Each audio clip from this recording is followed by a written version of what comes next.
आखिर यह वर्तमान में चल क्या रहा है? कहीं पर पत्नियां अपने पति की हत्या कर रही हैं, तो कहीं पति भी अपनी पत्नियों के हत्यारे बने हुए हैं। कहीं ऐसे भी केस सामने आ रहे हैं जहां पर किसी लड़की ने जाकर किसी लड़की की शादी रुकवा दी और उस शादी को रोकना पड़ा। कहीं ऐसे और केस सामने आ रहे हैं जहां किसी लड़की और लड़के ने अदर कास्ट में अपने धर्म को छोड़ करके विवाह कर लिया और बाद में पछता रहे हैं। आखिर क्या कारण है जो इस प्रकार के तथ्य दिनों दिन बढ़ते चले जा रहे हैं? जब इन बारे में विचार करें तो सामने मुख्य रूप से तीन ही कारण नजर आते हैं। एक तो माता पिता का अपने बच्चों के लिए जरूरत से अधिक छूट देना, बच्चे ही नहीं बल्कि बड़ों का भी पाश्चात्य संस्कृति के बारे में अधिक झुकाव होना।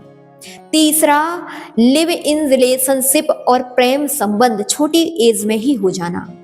वर्तमान में अगर इन तीन चीजों के बारे में हम विचार करें तो इन तीन चीजों के बारे में प्रत्येक व्यक्ति को अवश्य ही विचार करना चाहिए, चाहे वो बड़े हों चाहे छोटे हों, क्योंकि आज घर परिवार बिगड़ रहे हैं तो मुख्य इन तीन कारणों के कारण। आज आप टीवी में इस प्रकार की न्यूज़ देख रहे हैं, आज अभी मोबाइल में इस प्रकार की न्यूज़ देख रहे हैं, कल का दिन ऐसा ना हो कि आपके घर में परिवार में इस प्रकार के कृत्य सामने नजर आने लग जाए। अगर आप चाहते हैं इन प्रकार की घटनाओं से बचना तो अवश्य ही हमें ध्यान देना चाहिए कि माता पिता से हम कहना चाहेंगे आप इतनी छूट तो दें अपने बच्चों को, लेकिन इतनी छूट ना दे दें कि आपके बच्चे आपके हाथ से छूट जाएं। आप एक बार उनके मोबाइल को चेक करें, एक भी बच्चों का मोबाइल आपको बिना पासवर्ड के नहीं मिलेगा। और जब आप बिना पासवर्ड के उनका मोबाइल जब चेक करेंगे तब आपको मालूम पड़ेगा कि उनके कृत्य क्या हैं। अगर आप इस प्रकार का ध्यान अपने बच्चों में देते हैं तो हो सकता है कि आपके जो बच्चे आज बिगाड़ की ओर जा रहे हैं उनका सुधार हो जाए। तो जरूर ही माता पिता को इस बारे में अवश्य ही ध्यान देना चाहिए। दूसरा, जो बच्चे आज पाश्चात्य संस्कृति से प्रभावित हो रहे हैं उनका फ्रेंड सर्कल एकदम फ्रीली है, जिनका फ्री माइंड चल रहा है, उन्हें कोई भी गलतियां नजर नहीं आ रही। कितनी भी बड़ी गलती कर लें, लेकिन ध्यान रखिए आपको आज समझ में नहीं आ रहा, आगामी समय में समझ में आएगा जब आपके ही बच्चे इस प्रकार के कृत्य करने लग जाएंगे। आपको जो सामान्य बातें लग रही हैं, तीसरा जो हमने बताया लिव इन रिलेशनशिप प्रेम संबंध, यह सब सामने कब आते हैं? जब कोई लड़का या लड़की अपने फ्रेंडों को इस प्रकार के कृत्य करते हुए देखते हैं, उनके भी इस प्रकार के परिणाम होने लगते हैं और वह उसी मार्ग की ओर अग्रसर हो जाते हैं। वर्तमान में जो इस प्रकार की घटनाएं देखने में आ रही हैं, कहीं पत्नी पतियों को मार रही है, यह घटनाएं कब से शुरू हुई?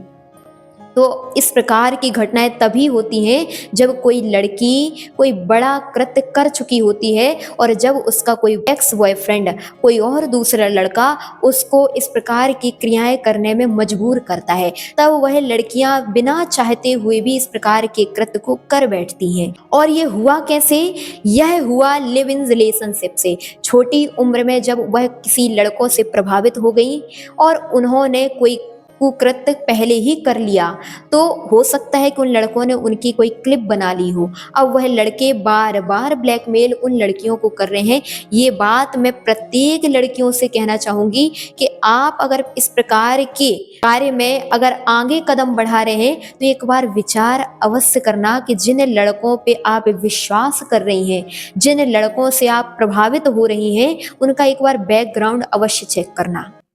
जब आप उनका बैकग्राउंड चेक करेंगे तब पाएंगी कि उनके साथ केवल आपका नाम बस नहीं जुड़ा, अनेक ऐसी लड़कियों का नाम जुड़ चुका है जिसके कारण से उन लड़कियों ने अपनी जिंदगी बर्बाद कर ली और आप भी इस प्रकार अपना नाम उनके साथ जोड़ रही हैं। इस प्रकार की क्रियाएं करके ना तो आप समाज को मुख दिखा पाएंगी, ना परिवार को मुख दिखा पाएंगी और ना ही आगामी समय में अपने आप को मुख दिखा पाएंगी। इसलिए हम आपसे बार बार यही बात बोलेंगे, अगर आप भी इस प्रकार की घटनाओं से बचना चाहते हैं तो पहली बात थोड़ा धैर्य रखें, कि विवाह जब होगा, विवाह के उपरांत इस प्रकार की क्रियाएं जायज हो सकती हैं, लेकिन जब तक विवाह नहीं हुआ तब तक इस प्रकार की क्रियाएं हमारे भारत में पाप बोली गई हैं और इस प्रकार की क्रियाएं नाजायज ही हुआ करती हैं। अतः प्रत्येक लड़के और लड़कियों को इस बात का विशेष ध्यान रखना है, कभी भी इस प्रकार का कृत्य ना कर लें कि आपको कभी आगामी समय में पछताना पड़ जाए। और इसके साथ प्रत्येक माता पिता से भी हम बार बार कहना चाहेंगे कि अपने बच्चों का विवाह लेट ना करें। आजकल क्या हो रहा है, बच्चों की शादी 30-35 इतनी उम्र में हो रही है, जबकि विवाह की सही उम्र 20 से 25 है। अगर इस उम्र में विवाह ना किया जाए तो वह लड़के और लड़कियां वासनाओं की ओर अग्रसर हो जाते हैं और वह इस प्रकार के कृत्य कर बैठते हैं जिनके कारण सारा समाज, सारा धर्म, सारा परिवार सब शर्मसार हो जाता है। दूसरा, हम बच्चों से भी कहेंगे कि आप जो इस प्रकार के माहौल में ग्रसित हैं, इन प्रकार के माहौल से निकल करके एक बार साधु संगति में जरूर आएं।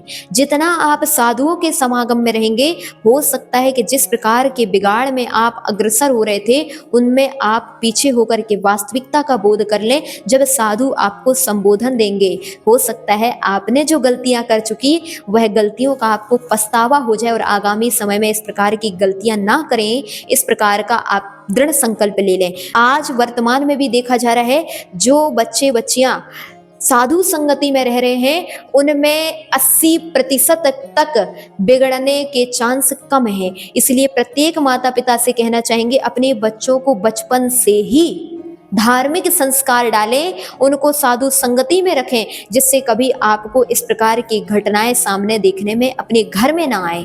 अतः बार बार हम यही कहेंगे कि यह मनुष्य पर्याय हमारे लिए मिली है और मनुष्य का स्वभाव ही होता है मननशील। आचार्य सिद्धांत चक्रवर्ती नेमी चंद्र मुनि महाराज जीव कांड ग्रंथ में लिखते हैं, मरणंति जदोड़िच्चम, अर्थात जो मननशील होता है वही मनुष्य होता है। और आपको यह मननशीलता बचपन से ही मिली है। आप कोई भी कार्य करने के पहले एक बार विचार जरूर करें कि आप जो कार्य कर रहे हैं क्या वह उचित है।